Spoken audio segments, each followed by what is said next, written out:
एक भक्त को बहुत गंभीर रोग हो गया। एक बार इतना गंभीर रोग हो गया कि वो उठ भी नहीं पा रहा था, चल भी नहीं पा रहा था, बिस्तर पर पड़े पड़े अपने मलमूत्र आदि का त्याग कर रहा था वो भक्त। तो उस भक्त की इस पीड़ा को देख करके देखा भगवान ने कि इसके कोई मलमूत्र को साफ करने वाला भी नहीं है इसके पास में। तो भगवान रूप बदल करके आ गए और हाथ में जल लेकर के उसके पूरे शरीर को पोंछने लगे। भक्त ने नेत्र खोल करके देखा कोई बालक मेरे हाथ पांव पोंछ रहा है, मेरे मलमूत्र को साफ कर रहा है। उसको लगा कि कोई साधारण बालक नहीं है, साक्षात मेरे ठाकुर जी हैं। हाथ पकड़ करके कहा आप ठाकुर जी हो ना। इतने में बालक में से भगवान प्रकट हो गए। भगवान बोले हाँ हम ही तुम्हारी सेवा करने आए हैं।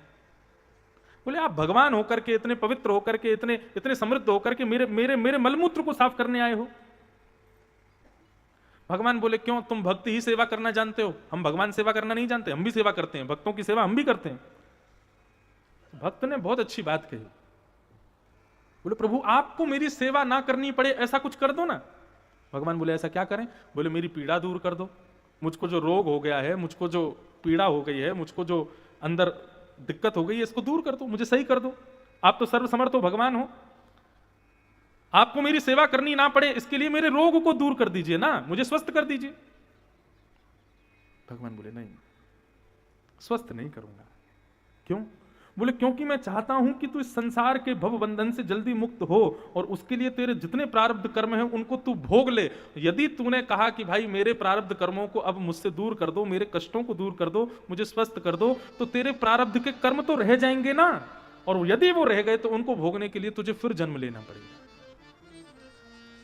इसलिए एक ही जन्म में सारे प्रारब्ध दुखों को ठाकुर जी यदि भुगवाने लग जाएं तो समझना अब जल्दी हमारी छुट्टी होने वाली है पृथ्वी से। हनुमान जी महाराज से जाकर के, कभी भी रघुनाथ जी से जाकर के, देवी मैया से जाकर के, हमारे वृंदावन बिहारी लाल से जाके कभी ये मत कहना कि हमारे दुख दूर कर दो। ठाकुर जी से कहना प्रभु जीवन में जो प्राप्त होगा सब सहने की सामर्थ्य प्रदान कर दो, बस दुखों से लड़ना कैसे है, दुखों को जूझना कैसे है, ये कृपा कर दो।